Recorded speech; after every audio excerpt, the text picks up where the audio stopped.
today because I'm against genocide, I'm against war as a whole. We've been coming down to every march, every month.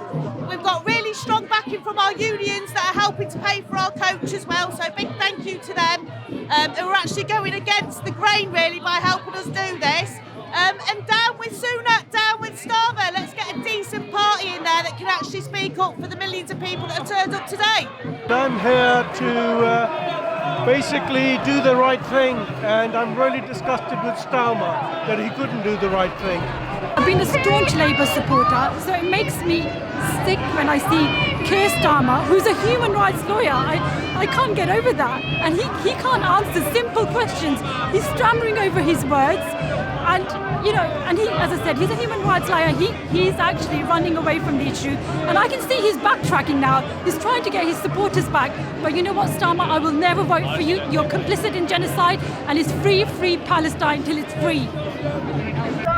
Starmer, as far as I know, has said sweet fuck all about this, certainly about the Anwar money, and I just despair. Like, how is this still happening in 2024? And it's happening with such explicit blatancy. The US, the UK, Germany, they are Israel, they're absolutely complicit in what's happening, and there's like nothing that we can do to stop it.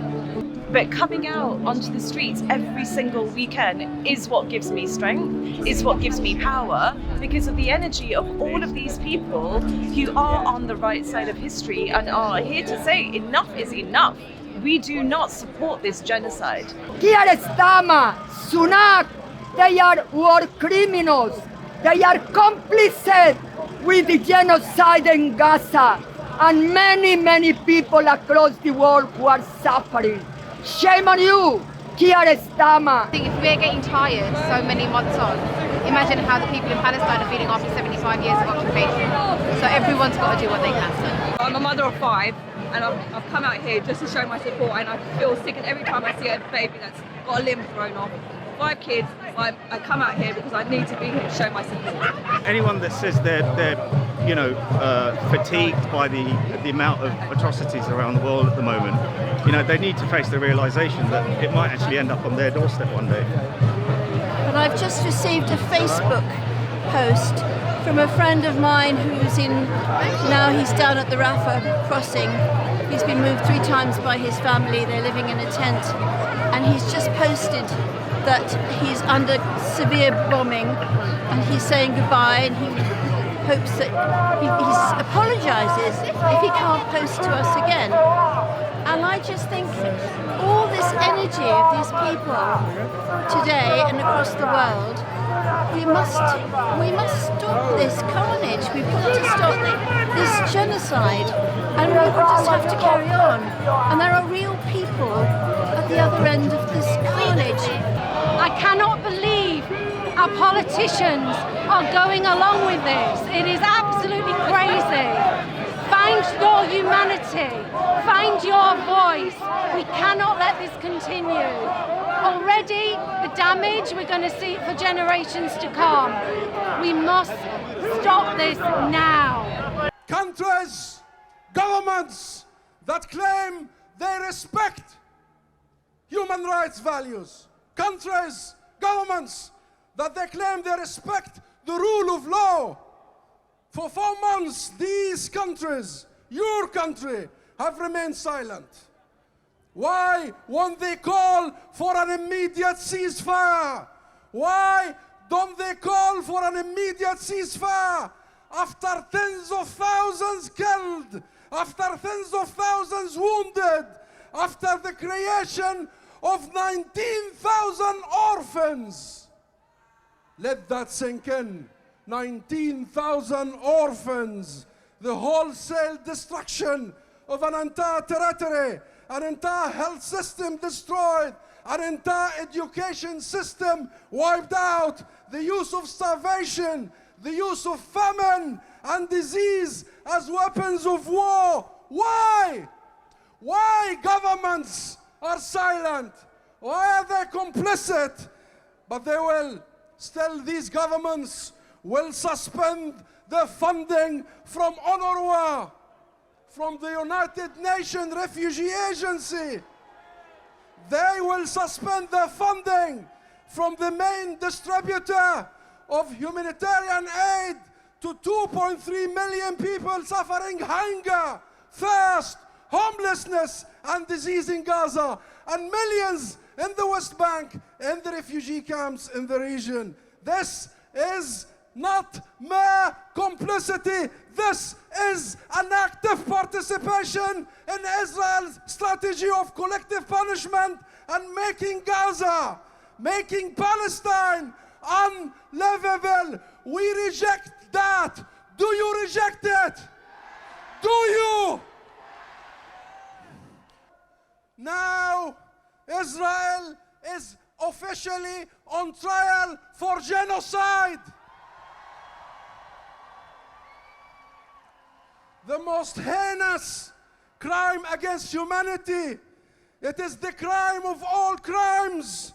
Our people, the people of Palestine, show us the way forward. And you, all of you, every one of you, will pave that way forward with us. Let us vow, never again, never again. Palestinians do not need our tears. They don't want tea and sympathy from the politicians. They want action. They want to know that their lives matter.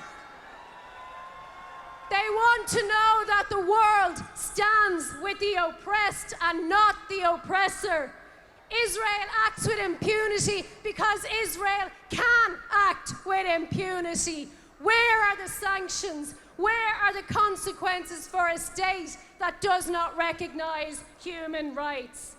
This is a defining moment for our generation, and we will all be judged on our actions. What we did to stop the slaughter. And we must keep demanding an end to the killings, an end to the blockade, to the annexations, to the ethnic cleansing, and never has it been more important to support the BDS campaign. So workers, please refuse to handle Israeli goods and goods from the occupied territories. Likewise, Israel cannot be allowed to participate in the Eurovision or the Olympics. Stand with it. Boycott them. It's a rogue state. We see Israeli soldiers shoot Palestinians waving white flags. We see Israeli settlers blocking aid from entering Gaza. We see those in the Israeli government celebrating the destruction of Gaza and looking forward to illegally settling there once again. Let us be clear about what this is. The ethnic cleansing of Palestine and its people. There is no crime that Israel has not committed. So at what point do our politicians draw the line?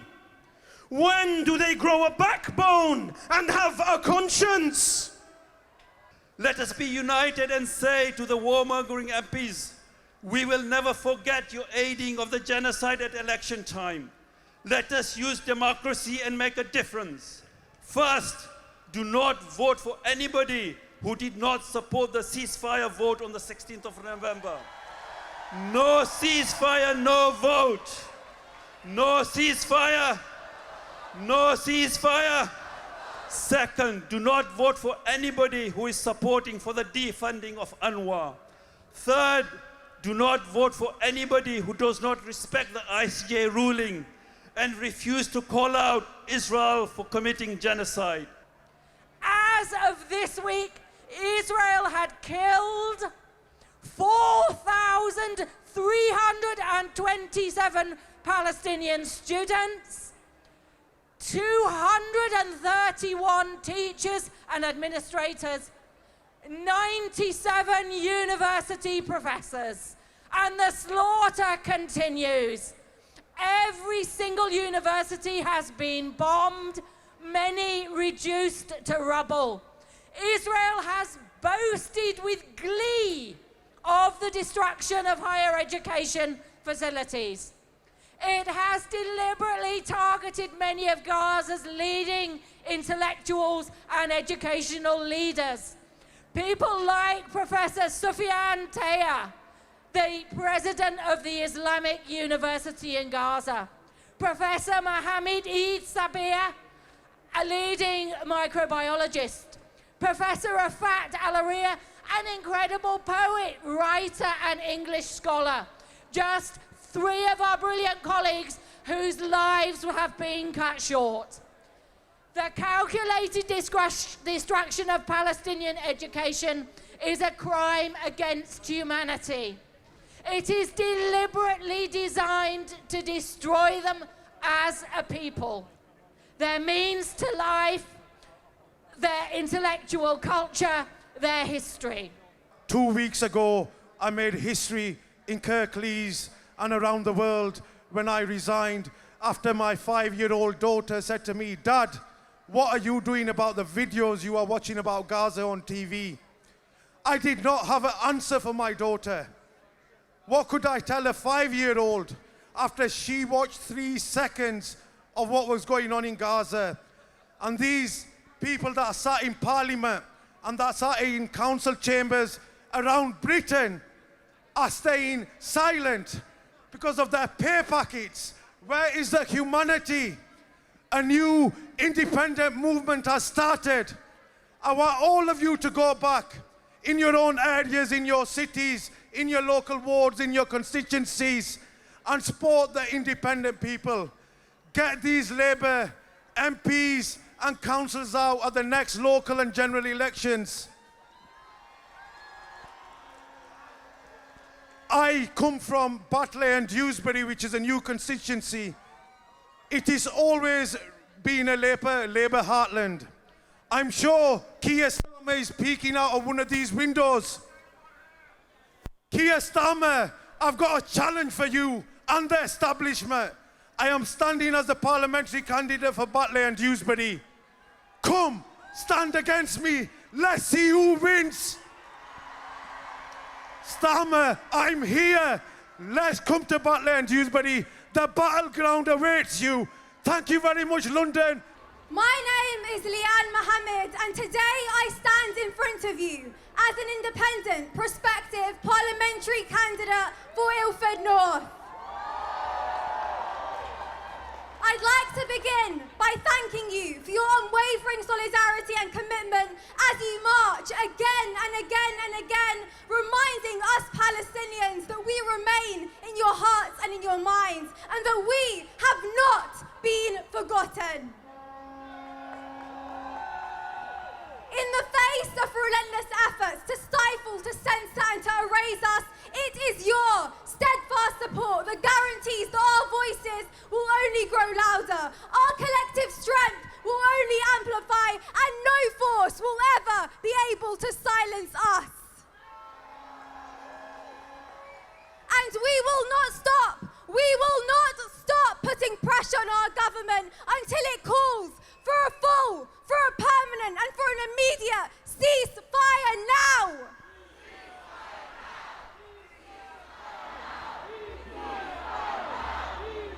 As we approach the upcoming general election later this year, let it be known that we will not forget. We will remember every single name of every single politician who did not vote for a ceasefire. We will remember those who chose silence over humanity. We will remember those who aided and abetted and applauded these war crimes. And we will hold them accountable at the ballot box. As we gather here today, more and more unspeakable atrocities are still being committed in Gaza. Over 27,000 Palestinians have been killed in only 4 months, and thousands more are buried under the rubble of what was once their homes. Gaza is running out of time. Enough is enough. Entire neighborhoods have been reduced to rubble. Entire families have been completely wiped out. And history bears witness and is still watching. Yet history too shall remember. And our message this weekend and going forward this year is simple. No ceasefire, no vote. No ceasefire, no vote. No ceasefire. Our votes will never be taken for granted again. We will never forgive. We will never forget. We will never choose to ignore the fact that most of these politicians place their careers above the lives of thousands and thousands of men, women and children in Gaza and the West Bank. We will never forget that our government gave the green light to these war crimes and the opposition agreed. And even when a ceasefire takes place, we will not forget. And we refuse to let the pain, suffering and injustice inflicted upon the people of Gaza over the last 4 months and 75 years fade from our collective memory. The wounds run deep and we will not allow anyone to escape accountability. The United Kingdom and our politicians are complicit in this genocide. And it's not only because they refuse to call for a ceasefire, it is because they are profiteering from the British weapons that are being used to slaughter Palestinians. So what do we say to our politicians? And I'm not here just talking about Rishi Sunak, despicable as he is. I am also talking about my own constituency MP, Keir Starmer.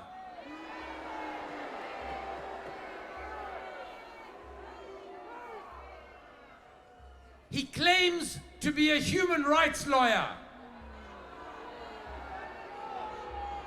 but he will not call for a ceasefire. He claims to be a human rights lawyer, but he has been silent since the ICJ ruling. Keir Starmer, where are you? Thank you. Thank you. Thank you, everyone, for being here today. Thank you, everyone that's travelled from all over the country to be here today. Thank you to the organisers for putting this on, despite all the bureaucratic difficulties that are thrown in their way, because there is a bit of a conspiracy in this country to try and stop people speaking out when we need those voices to be heard as loudly as possible. So carry on doing it. Can I also say a special thank you to the trade union bloc that's here today and the trade unions and trade union members that have come here today, responding to the call of the Palestinian trade unions for action all around the world in support of the people of Palestine. You're so welcome here today. It's brilliant that you're here. Can I also say a huge thank you to all of the different communities that are here today, showing that we are people. We are people from all backgrounds, all faiths, all walks of life. We're here because we're determined to see peace and we're determined to see justice. And in that context particularly, I want to say a huge thank you to the Jewish bloc that's here today that have marched and shown their solidarity. Their solidarity with the people of Palestine. The people who, on top of those that were killed on October the 7th, have now lost 30,000 people in Gaza. People dying because of lack of food, lack of water, lack of medicine. People will soon be dying as cholera will break out when the weather gets warmer. Those million people around Rafah simply trying to survive.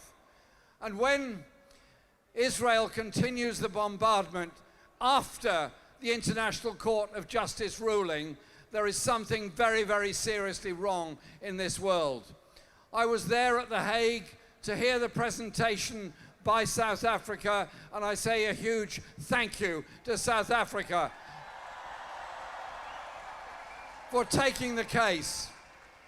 And the interim judgment requires that the bombardments end, requires there be no more attacks, and requires that medical aid and water and food get through to the people of Gaza. Well, it's a bit difficult to deliver water, food and medicine if you're being bombed at the same time. There has to be a ceasefire now. And that means those countries, Britain, the USA and others, that are still supplying arms and weapons and military assistance to Israel need to think again. If they read very carefully what the ICJ judgment says, they are also in danger of being arraigned before a court for standing up against the judgment of the ICJ, which says there has to be an end to the fighting. They are condoning the fighting. So, time is very limited. I just want to conclude by saying this. We march because we believe. We march because the Palestinian people want and need our support. We've got to take that message to every community, every union branch, all our groups, and turn out as long and as often as it takes, because the people of Palestine need our support.